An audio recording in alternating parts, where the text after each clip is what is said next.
where I'm starting. Our guest today lives and breathes audio. After leaving the manufacturing industry, he decided to chase his passion for music. And after graduating the Trebas Institute in Montreal, Quebec, he accepted an opportunity to work at the legendary Mushroom Studios.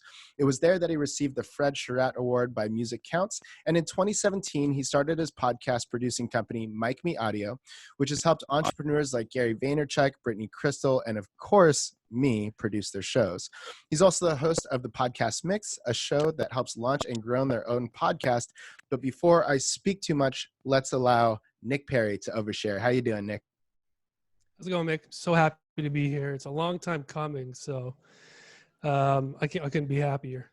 I think one of the most interesting things about this is that we were saying before we started recording, I don't think I've seen your face live. Yeah. Before. Yeah, now. it is. It's funny because I don't have a lot of pictures of myself out there, and so whenever I meet somebody who I've met online, it's another experience for everybody. Yeah, it's definitely really cool, and I feel like I'm already really good friends with you, so I'm excited for this to be natural. But as close as I feel like we've been working together for almost 2 years. I don't have a lot of the origin story from you, and as you know, I love to start these podcasts with asking what the guest was like in high school. So, Nick, what was it like for you in high school? You know what? This is one of my favorite questions that you ask, and you ask it at the beginning of every single episode. So, in high school, was quite a shy, quiet, timid person. A lot of social anxiety, but still had that confidence. All I wanted to do was just get in there, see my good core group of friends, and really not kind of socialize too much. That's in the very beginning. As time goes on, I start loosening up as a person. Still very timid, still very shy, but managed to float around and make a lot of friends with everybody. You know what I mean? I didn't really have one kind of crew that I hung around with. Played on the football team, but I also played bass in the jazz band, which are two, kind of opposite things to be doing typically in high school. As a student, not the greatest, subpar at best. Just wasn't interested, for the most part. So I just kind of flew by under the radar and did what I needed to just to graduate, and ended up failing biology in the last year, not graduating. I had to go and complete that credit, I guess, in either over the summer or in the next year. Now, in Ontario here, at that time we had what was called OAC. Don't remember what it stood for, but you would do your 4 years, your standard 4 years. Then they give you an option to come back and do an optional 5th year. And that was just to, pick up any kind of credits that you needed to go on to what you wanted to do. So it wasn't the biggest deal, but I essentially failed high school, and I was planning to do that anyways. So I did. I went back and fixed it all up and graduated the year after. But in a nutshell, just the quiet guy floating around, not making anybody mad, just being friends. What year did you graduate high school? It's a great question. It would have been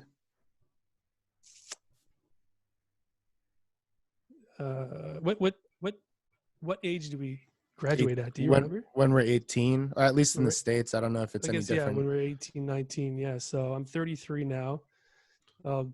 So like 05. 05, 04, yeah. 05, 06, somewhere in there. Yeah. Okay, perfect. I didn't realize that we were the same age. That's pretty sweet. Yeah. See, we're already learning new things about each other. Yeah, exactly. So you did have this passion for music, and I've noticed a lot of jazz, a lot of jazz players, that's a different type of understanding and appreciation than, necessarily, potentially the person that loves punk rock or hip hop or something like that. On its surface, that's actually not a very fair thing to say, because there's a ton of artists who are very deep into very different types of music, regardless of what they actually produce and put out. But anyways, what were some of the other types of music that you were into at the time? I'm a music lover first and foremost, and there's really nothing that I can't at least understand and get into. I'll start with what I don't really choose to listen to, and that would be, you know, like classical. Mm, Other than that, I'll listen to everything. By far, my favorite genre is hip hop. mm. That's the one that's kind of I've consistently listened to over the years. Never stopped listening to it. But other than that, punk rock, love metal, um, even pop. I think pop today, like right now, pop is an amazing place, Hmm. and everything really is really really well made. Um, so I guess hip hop and rock, anything with an edge to it. You know what I mean? I like Yeah. edgy music. I like a little bit of aggression behind it, right? So, um, standout artists, my favorite artists uh, in hip hop. Well, there's so many, but would have to be, you know, the Wu-Tang Clan Mm-mm. going back. Currently, I'm listening to a lot of Odyssey. If you've ever heard of Odyssey, don't I, know. I don't think I have. Yeah, Oddisee. Amazing lyricist, amazing songwriter. And if I'm listening to metal, you know, Killswitch Engage. I Hell yeah. love Killswitch Engage. Dude, that's so awesome. I was just listening to Killswitch Engage not too long ago, the album with My Last Serenade on it. Yeah, And yeah, yeah, like that was back when we were like freshmen in high school, like 14, 15 years old. And when I start thinking about the fact that I was listening to that 18 years ago, I start to like, it starts to really date, like I'm dating myself in that moment, and yeah, I hate it. yeah, yeah. I've seen them live like 3 times, 2 or 3 times, all with the second stinger there, right? Or Right. George or something like that. But yeah, I mean, I think first year college going, I went to college in Windsor and for manufacturing, and then I would go over to Detroit to see all the really good concerts, right? So right away, I'm back in Detroit in this little, I guess it wasn't little, it was a fair size, probably 1,000, 2,000 people listening to Killswitch Engage, Nice. and then only to do it the year after and stuff like that. Oh, it's amazing, yeah. Yeah. So, um, you started working in the manufacturing business for a little bit. I don't know if we have to like touch on that too much, but I kind of want to talk about the transition from the manufacturing business over to, you know, getting into audio engineering. Like what was the final, like, what was the straw that broke the horse's back and got you to want to finally jump ship into pursuing your passion? Well, a good place to start with that is I've always wanted to be an audio engineer and a producer. I remember in, you know, like whatever civics class or whatever class you go into in high school, like grade 9, and start talking about, you know, your future career and stuff like that. I was always looking into audio engineering and, Mm, and production and stuff like that. So it's always been there. I also interned in a recording studio for a summer when I was 16, so right in the middle of high school. It's always been there. Um, and it got to a point where it was time to decide. And I'm thinking to myself, and I've got all these, you know, outside voices, all caring voices, my parents and my friends and all that stuff talking to me about the difference between doing something creative like audio engineering and production and music and something a little more traditional, right? right. So I think I went into manufacturing like to try it almost, to just kind of be like, okay, you know, the people who care about me, they're kind of guiding me this way. I'm gonna go and do it. And so I went and I spent, I don't know, 4 or 5 years. I was in manufacturing. It was at very least extremely interesting for me because I was manufacturing orbital satellite components. So like, yeah, like the parts I was making were insane, and they were parts of small assembly. Like what they would do is you'd have whatever $20 million satellite, and then they would sub out parts of it to all these different machine shops and keep everything secret. Um, and so it was actually really really interesting. I was in a very niche part of it in EDM machining, which is electronic discharge machine. I'm not going to get too much into it, but it was at very least very interesting. But it was also extremely technical, and for a creative person, it doesn't compute, right? Um, I don't know. Halfway through that whole thing, I started buying my own audio equipment that I would just would spend my day working in the machine shop, only to get home and spend the rest of the day and night to the middle of the night on my audio equipment, making just noise, crappy noise, whatever, kind of just wanting to produce stuff, right? And it got to a point where I was sitting in the machine shop, realizing how essentially unhappy I was with my life and what I was doing. You know, it's one of those things where I would sit up out of bed in the morning and right away be like, oh, I don't want to go through this day, right? And so I eventually said, well, I got to change that then, because this can't be the rest of my life. I'm like 22, right? 23. Right. And what's the rest of my life hold for me like this? So I decided at 24, I decided to make the switch. And what I did was I started approaching it the same way I approached it the first time. I would call up recording studios and ask for an internship. That's what I did at 16. And they were all like, yeah, sure, let's go. But this time around, I found that things had changed, right? You know, you don't get into creative industry and like music and stuff like that for the job, for the amount of jobs there are, right?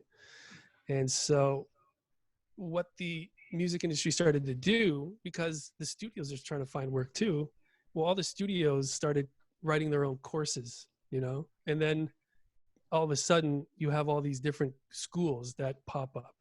So I'm calling them and I'm saying, I want to come in and do an intern. And they're saying, well, what school did you go to? I think to myself, well, you don't go to school for this. I just show up, hang around, and eventually move through, right? That's the historical way of doing that. But no, I got a roadblock every single time. You got to go to school just to get an internship.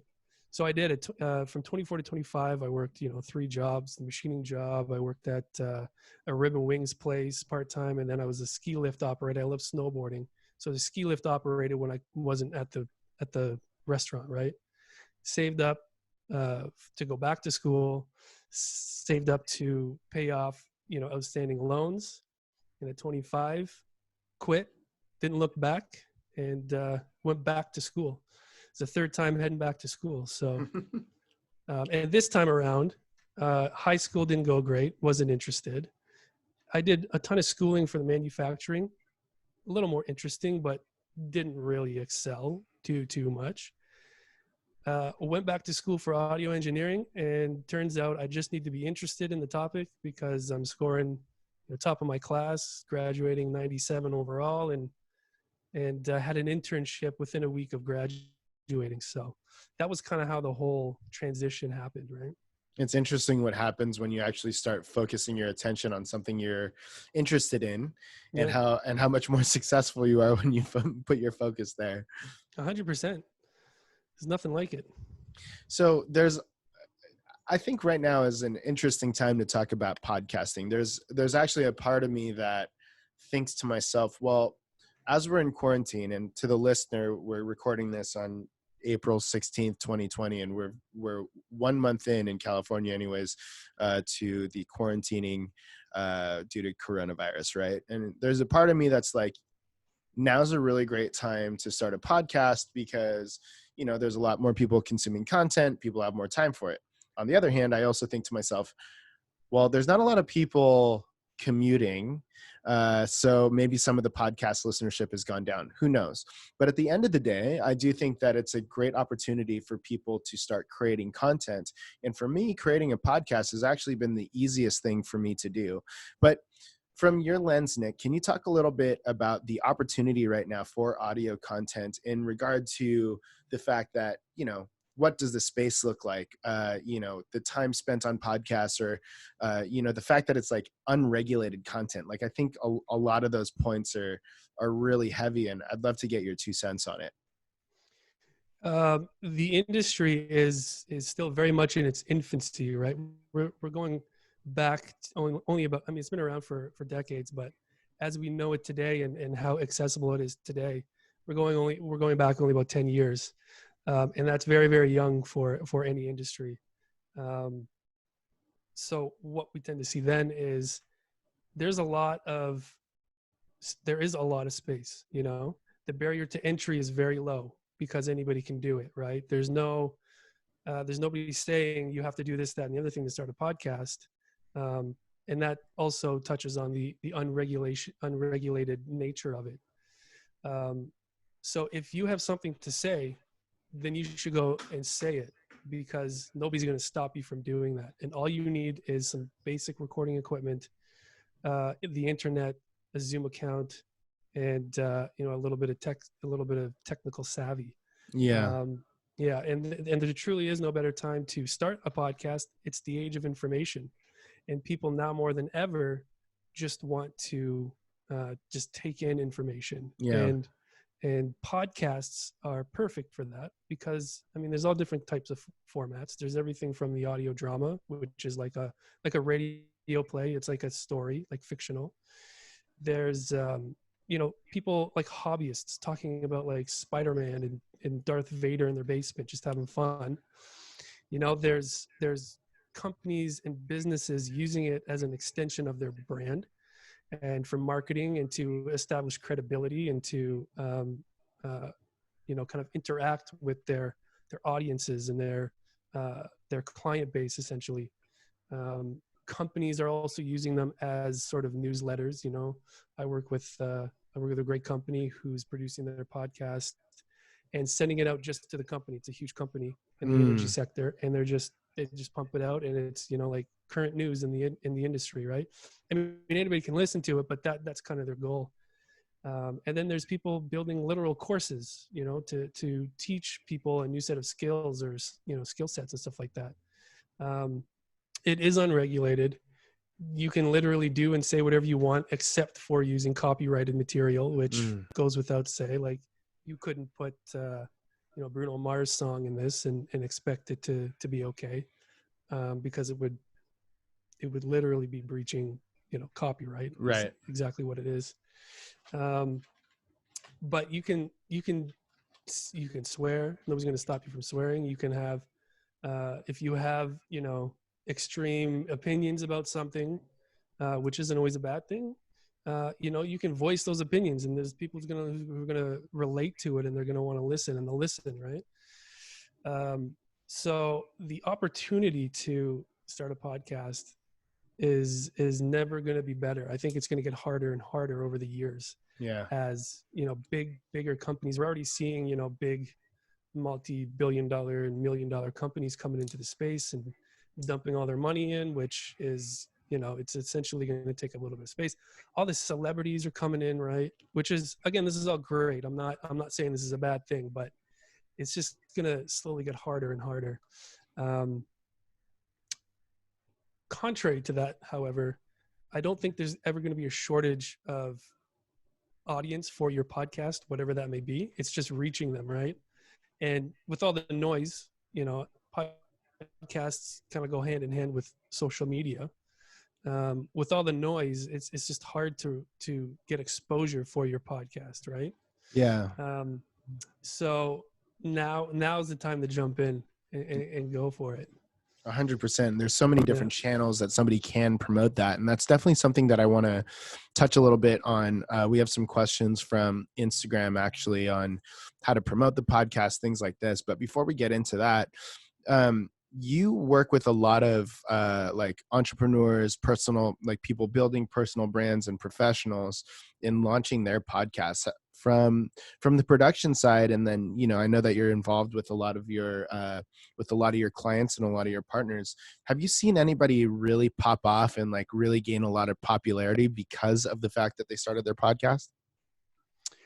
That's all kind of dependent on, it's not dependent on their audience, but having an audience already there is by far the best way to promote your podcast. So if you've got a solid mailing list, and to speak to the fact that I work with entrepreneurs and stuff like that, a lot of the entrepreneurs and small businesses and the marketing teams, they want to talk about very valuable things, which is what I like to listen to on my own, right?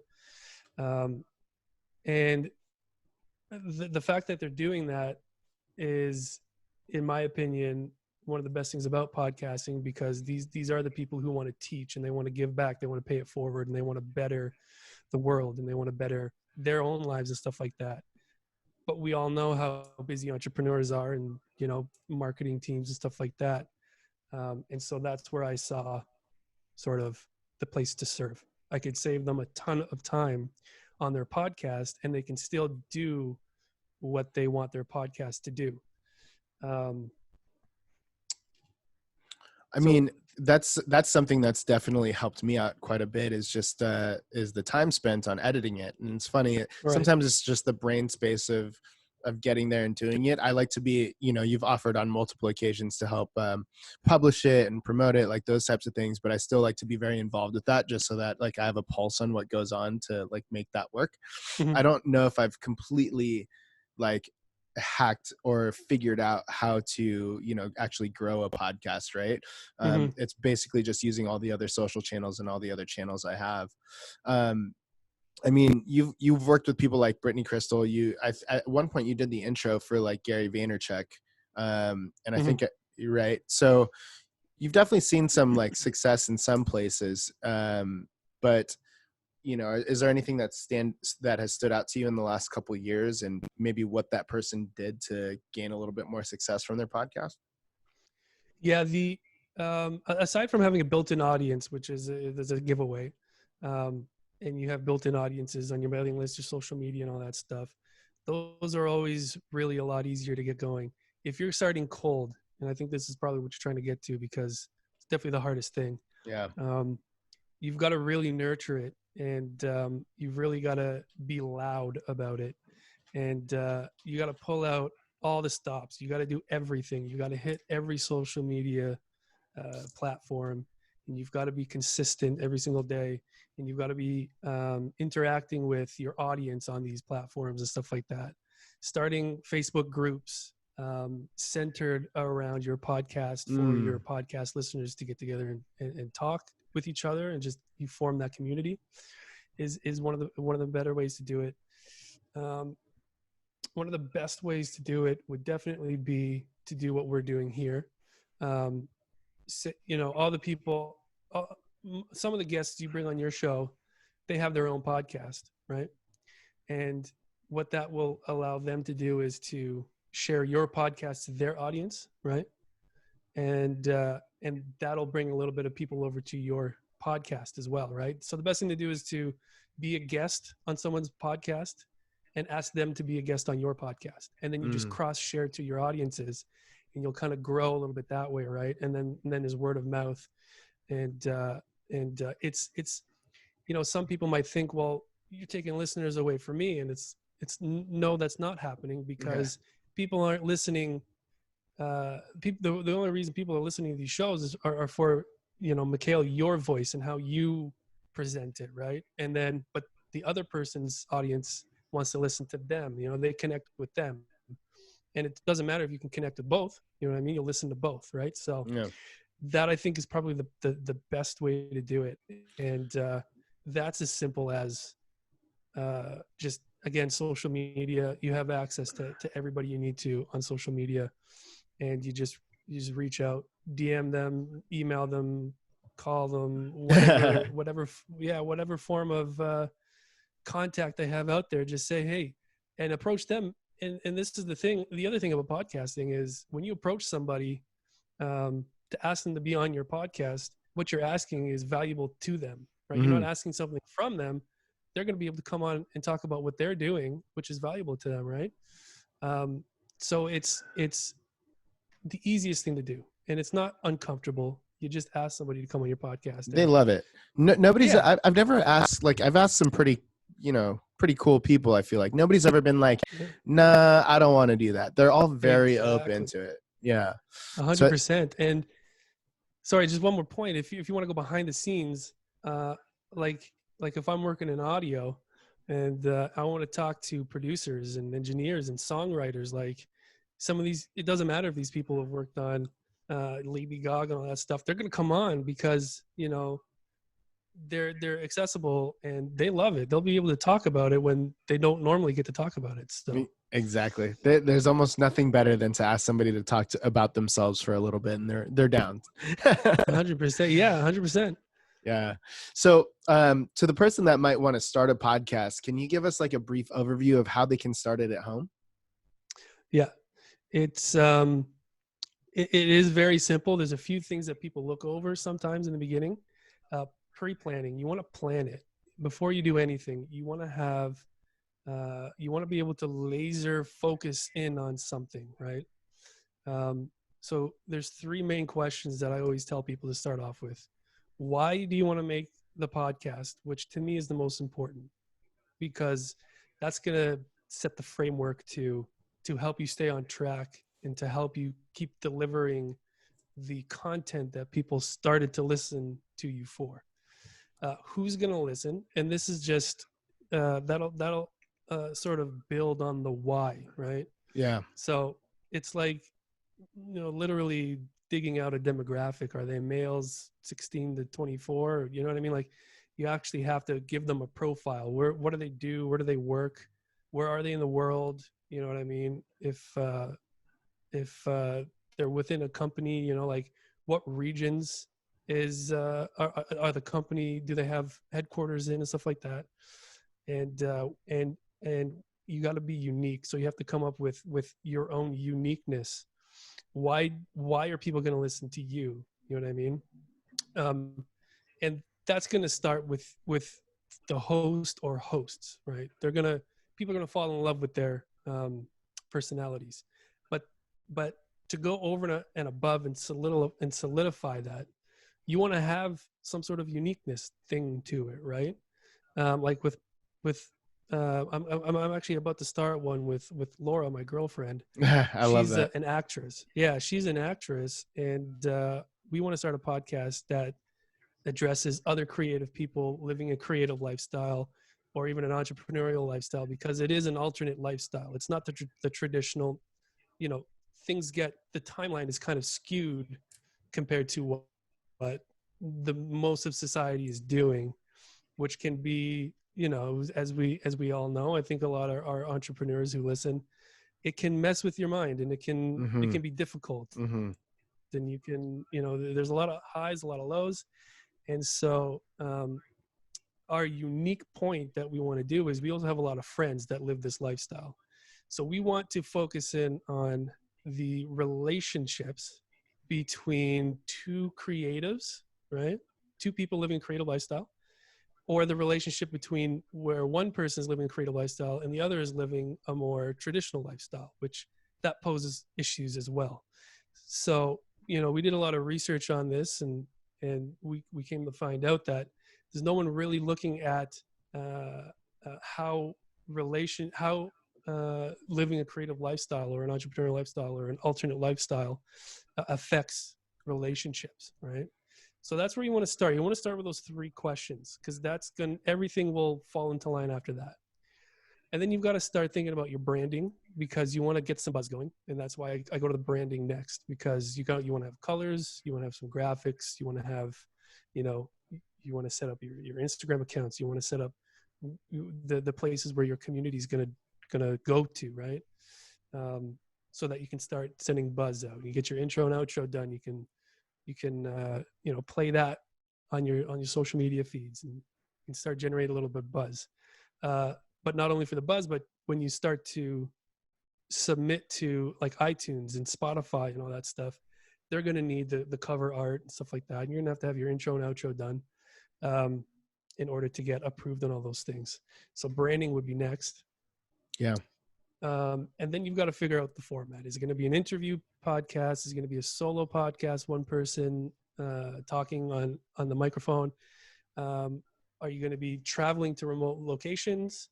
You want to figure out sort of the format of it for no other reason than to, well, I guess there's a couple of reasons. The first one for sure is to figure out what equipment you need.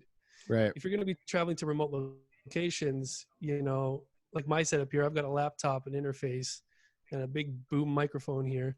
That's not going to work to travel. Or, I mean, you could make it work, but it'll be a lot a lot more difficult. So what you want to do is you want to have a standalone recorder, right? A little unit. It's like this big. You just go wherever you want with it, bring your microphone, plug it in, and it will record to a memory card, and then you can just pull it off later. Yeah, Or if you're going to be doing there's one called like Zoom or something like that, where it's Zoom, literally just a little device that has microphone in it, right? that's it. So the Zooms, and if you're going to do this, go get a Zoom. If you need to go remote and record stuff, get a Zoom. They're definitely the best to go with. They have all different models. They'll also double as an interface. I was talking about my interface here, which is what allows me to record into my computer and over Zoom and stuff like that. The better models will double as an interface as well. So you can go and travel with it. It's got built-in microphones, 2 of them. And then you can bring it back. And if you want to do a Zoom call, you can hook it up to your computer and you can use that to plug your microphones in and get everything going. So, that versatility, you can only figure out if you need that versatility once you figure out the format. Yeah. And while people are at home too, I mean, that Zoom, I feel as if you can really start it if you wanted just recording straight into your computer into like GarageBand or Audition or something like that, right? They give you some pretty decent equipment to start doing that. Yeah. And there's USB microphones, which plug straight into your computer. Mm-hmm. And then it's even more simpler. Now there's problems with it as you start to grow and you want to do more with it, but it's definitely a great place to start if you just want to test it out for $60-$70. You can get whatever, a Blue Yeti. It goes right in your computer. If you're on a Mac, you got GarageBand already there. If you're on PC, there's a software called Audacity. It's free. You download it, you can record. So yeah, there's a ton of options out there for equipment.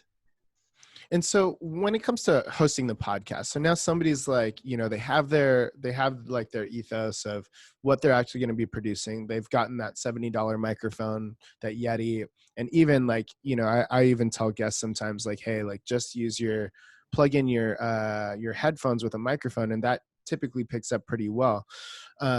What are there any hosting platforms that you recommend to actually get the podcast produced and published to like iTunes and Spotify and things like that?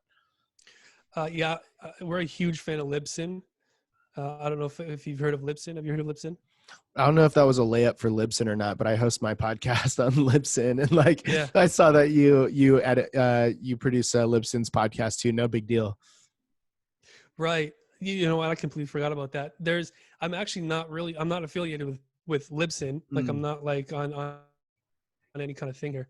I just really enjoy the service. You know what I mean? I'm getting to know them a little bit, but yeah, Libsyn is my go-to. But I also use Blueberry for clients. I'll go into Blueberry for clients. I'll go into one called TriCast, and it's TRYC .as address, but there's TriCast. SoundCloud would do it.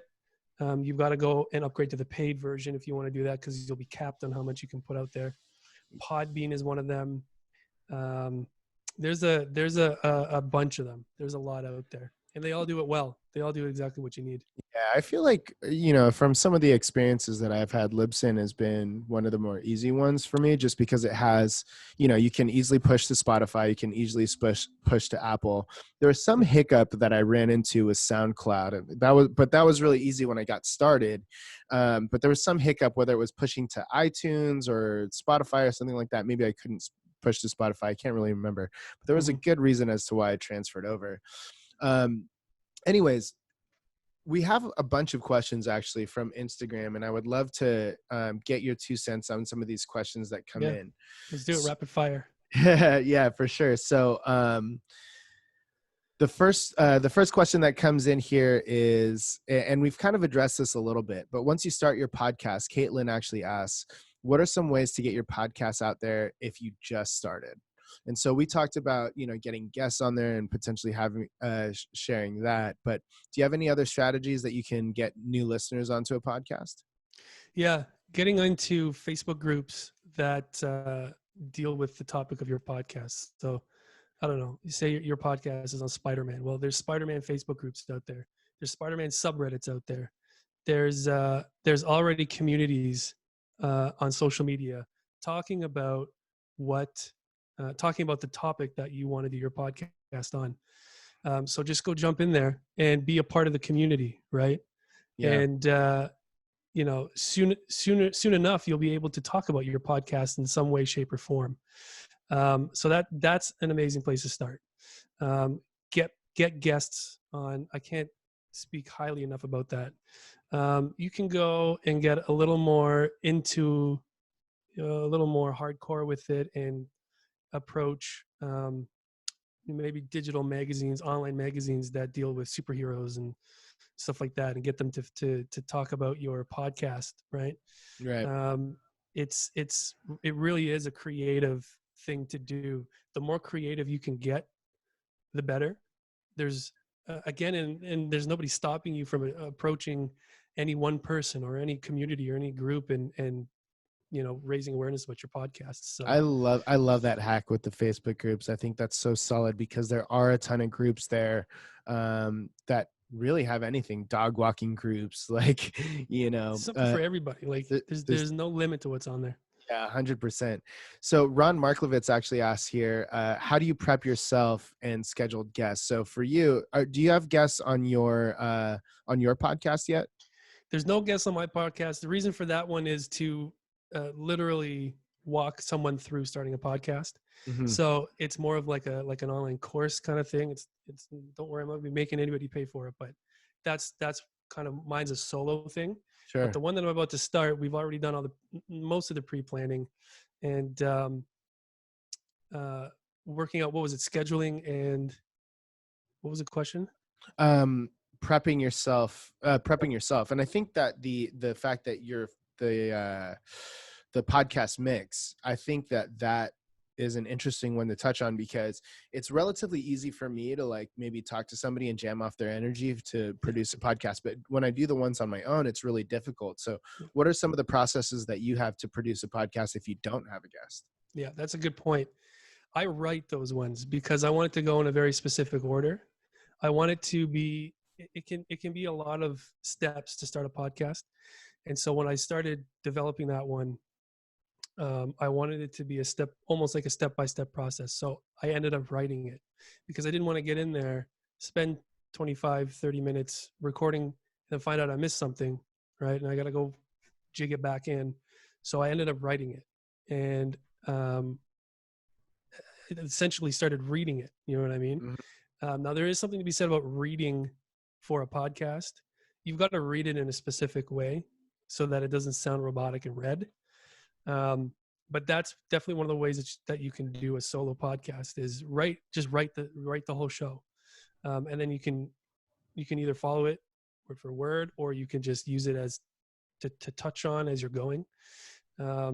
Or like I said, like I'm not a big talker. In high school, I didn't talk a whole lot. So I got a lot less talking experience. So, I tried to get on the mic and just start going, and I realized it wasn't going to work for me. But if that's something that works for you, do it. Just turn on the mic and go. You know what I mean? That's an amazing way to do a podcast. So, that's, whatever works for you is what's going to work for you. And to go into scheduling and prepping yourself when you're doing an interview podcast, and, Mick, you do this all the time. You probably, you know a lot about this as well. Work ahead, like talking about the one I'm about to start, we've already got a gigantic list of people we want to have on as guests. And we've even started to figure out when they're going to come on, right?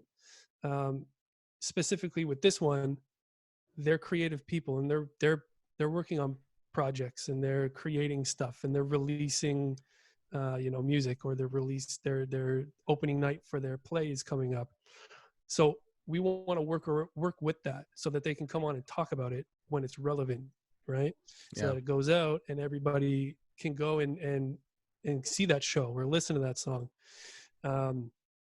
So that's another thing you want to do. You want to, pre-planning is the name of the game when it comes to the content. Yeah. And then what we're going to end up doing after that is we're going to end up scheduling these people, right? Now we can't go too far into scheduling. We might do, 2-3 in advance. We haven't really got there yet, but we will definitely be scheduling these people in. So if you're doing a solo, you can write it down. You can go off the top of your head. You can use cue cards, talking points, whatever works for you will work. That's how you prep yourself for that. Mm-hmm. If you're doing interviews, another thing with interviews, and Mick is really good at this. He sent me a sort of a list of talking points and what we're going to be touching on, which really helps the guest because, it can be nerve wracking for somebody to jump in front of a mic if they're not used to it. It's kind of an odd thing. So if they have sort of the framework of how the show is going to flow, they're going to enter in way more comfortable, right? Yeah, 100%. That's such a big deal too. Like I used to think that, I used to just go kind of by the seat of my pants, and it's how I do a lot of things. Actually, not anymore, but coming down to like just at least having a brief outline of the questions that you're going to ask and the topics that you're going to talk about is so helpful for both parties, because it's easy to go off on tangents and lose the point. And then in addition to that too, just that like little peace of mind for your guest, like it helps a lot. You want the guest to feel prepared, and or at least feel like they're the star of the show, right? So like, as I'm talking too much while you're the guest on mine. I love it. But it's great. But my point is, as somebody who traditionally did not like to plan things out, that has been such a great hack for me to create a better interview. Yeah. I think one question that I actually really like here is from Cody Bennett, and he actually asks, how often should you be posting new episodes? 100% up to you. The one thing you want to focus on is be consistent. So it doesn't matter when you post or how much you post, as long as you can show up every single week at the same time. That's really the answer there. So if you want to do release on Mondays, make sure that you can record it, produce it, and release it comfortably, right? You want it to go on for a while. So if you find yourself scrambling and you're like, oh my God, this is really stressful, you've got to change something. You've got to change it so that you are comfortably releasing your episodes on the same day. And it might take a couple of episodes, a couple of weeks to figure that out, which is fine. Take that time because you want it to last a long time, and you want to enjoy it. The other problem with doing it in a stressful way is you're just going to give up. Mm-hmm. You're not going to stick with it. So if you want to stick with it, make sure you can deliver consistently and happily. Make sure you're happy and having fun. Yeah, 100%. It's funny. I failed in my consistency between December and basically March, I think. Weird times. Yeah. So, and this is a question, like, honestly, I'm asking, like, I think I've recorded maybe 10 episodes in the last 2 weeks, right? I haven't gotten them all over to you or anything like that. And to the listener who hasn't picked up on this yet, Nick helps me produce my podcast. But anyways, I was thinking of just, producing all those, edit all those. I feel bad because I'm sending you so many so frequently, and then just releasing them as they're done. You know what I mean?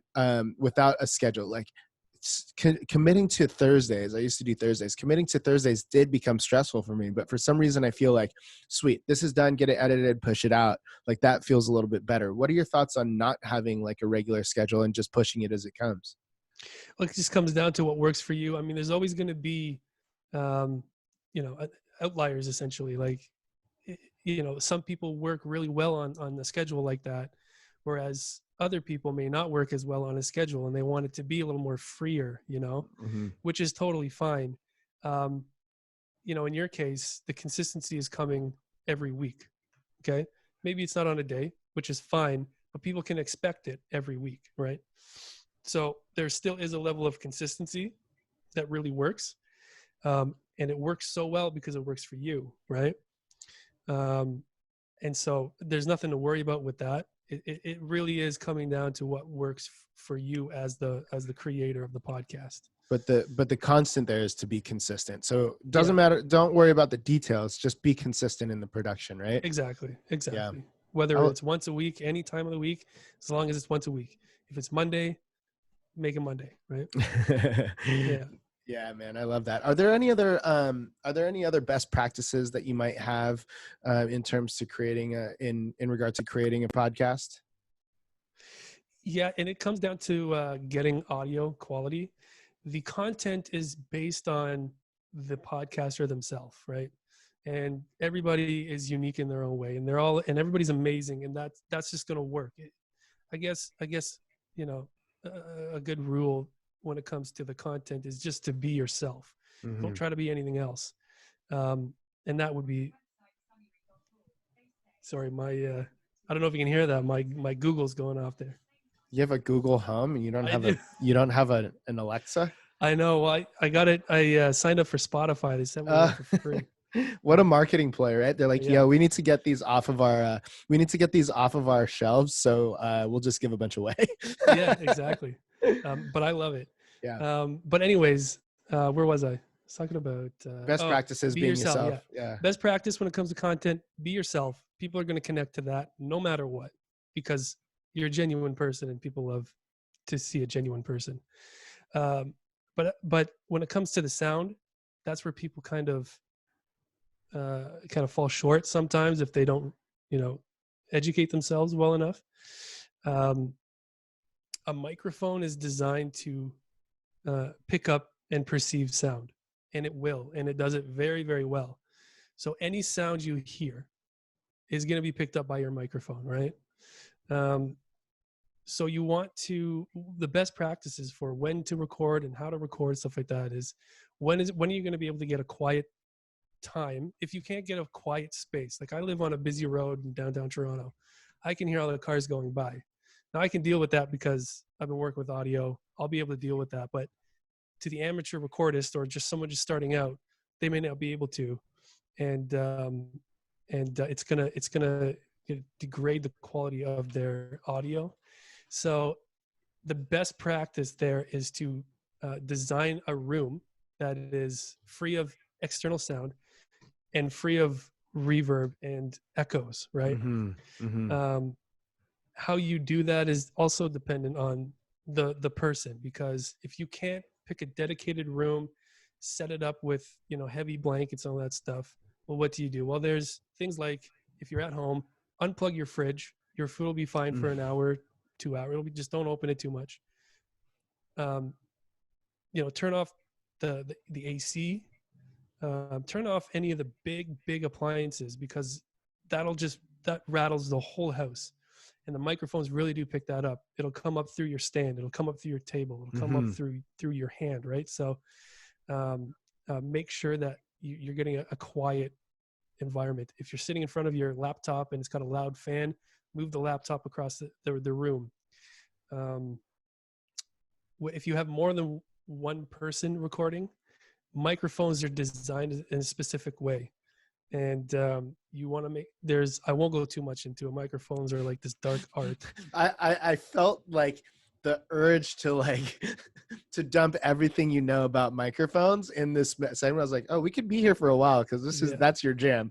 Yeah. I went in on microphones to learn how they work, but the short of it is the ones that people are going to be using for podcasts.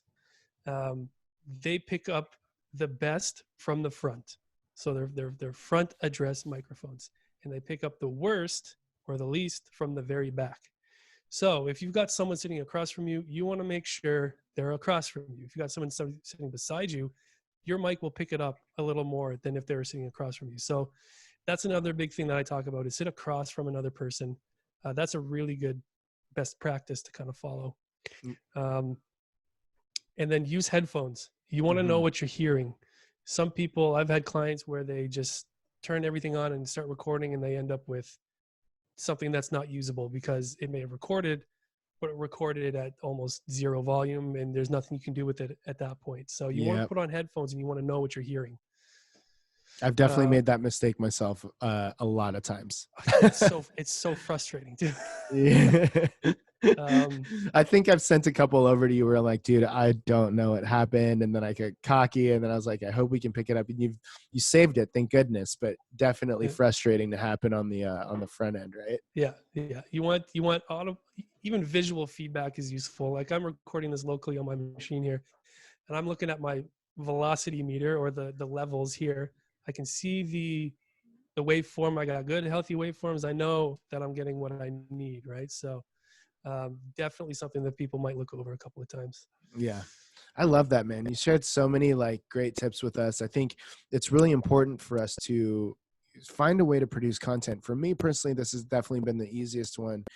And before we get on to like plugs and like the last question, I wanted to affirm the fact that, for one, I appreciate your help with everything that you've done with oversharing and the podcast. And I don't know if you were already helping me out when it was called A Day in the Life. It's gone Day through in the life, yeah. yeah, it's I remember that. I think I'm going to stick with oversharing for a little bit here, but That's a great name. thank you. I appreciate it. But man, I listen to some of these people's shows and I think to myself, and people that you would think would have really high quality podcasts, right? And I listen back and I'm like, wow, like mine sounds so much better than that, and that's a lot of because of the work that you put into it. So thank you for all the work that you've put into helping me out with mine. Now I'm addicted and I definitely can't go back. It's been one of my favorite podcasts to work on, because I gotta listen to everything that I work on, and that makes that a much nicer experience when the content is great. And it's definitely my favorite podcast that I work on. And I'm not just saying that because I'm on your podcast. It is. I appreciate that, man. Thank you. So before we move on to the last question of the day, for anybody that wants to connect with you, how can they find you? You can hit me up on Instagram, Twitter, and Facebook. MicMe Audio, simple. MicMe Audio. You can get me on email, nick@micme.com. That's MICME, MicMe. Those are great places to go. Yeah, I wouldn't absolutely. go anywhere else. Yeah. So weird question, and I'd love to keep this on the show. We typically have plugs for you in the beginning and at the end and in the middle of the show. Are we going to do that again on this one? No, absolutely not. No. I just think it'd be funny. It's like it'd be like extra meta, right? Yeah, you exactly. have your podcast editor on your podcast talking about his podcast stuff, and then a podcast plug comes in for that. It's like that'd be too much. It would be too much at that point.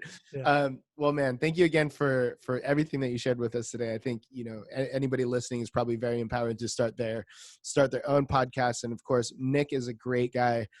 Can't say enough about him. So if you just shoot him an email, he'll definitely respond and lead you down the right path. And I know he's down to give away some free advice. And he also has an incredible service. So if you are thinking of starting a podcast, definitely hit him up, and he'll definitely help you out. But the last question of today, I recently found out that all of these extra tracks that I'm recording when like I'm doing an intro or something like that are actually getting saved and logged into Audition when I send you over the files. And I've realized, and I became very embarrassed at this moment because I say some of the crudest things ever. Like my mother would be so disappointed my mom just got onto the Instagram. Great. But my mom would be so disappointed when she heard the things that came out of her mouth when I'm on my 15th try. And you've seen me do it 15 times doing these intros. Yeah. So I'm sure I'm not the only one who has done this. What is one of the funniest things that you've heard in somebody's bloopers that they didn't know they were sending over to you? Yeah.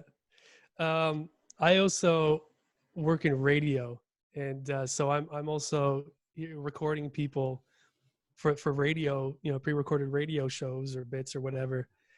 And you think you're crude, you get a good hardened radio guy in there. That's real crude. And I won't bring up what you say because your mom did just sign on, and I don't want to think less of you or anything. But there was one day we were recording a voiceover. I make commercials for radio, and I'm trying to direct this voiceover artist into sort of the space I need him to be for the spot for the commercial. And he's just having a lot of trouble. It's just one of those days, and it happens, right? And I'm so happy I saved this one. I don't know, maybe we're in 10 minutes. It's a 30-second spot. We're 10 minutes into the recording session, and he's still stuck on this one thing. Well, at 10:01, there's a bit of silence. I give a direction. I say, we need you to do this, that, and the other thing. There's a bit of silence. And there's just a big smash on the table. And I was sitting across from him, so I watched it happen. He just kind of slowly rolled his chair back, took his headphones off, and smashed them down on the table. And he left for like 10 minutes. So I didn't really say anything, but just the big bang, recorded it's just to hear it, right? And especially in that context, I give the direction, there's some silence, and then a big bang, and then you hear the door open and close. Yeah. People think, yeah, when you're on the mic and you're having trouble, it gets really, really frustrating. Yeah, 100%, man. I feel that there's been times where I'm sure I've said it in those bloopers where I just want to throw my computer. Or you can probably tell that I'm about to throw something. It's definitely frustrating. I've caught a couple of caught a couple of them. I love it. I think it's funny because I totally understand it, right? Yeah. I love that, man. Thank you so much. To the listener, thank you so much for your time and attention. We really appreciate it. If you loved the episode, we would dig a 5-star review. And if you didn't like the episode that much, feel free to stick it to us, but subscribe anyway, because we're going to have a ton of incredible people just like Nick back on the show. Thanks again, Nick. Thanks a lot, Mick. Appreciate it. Stop recording there.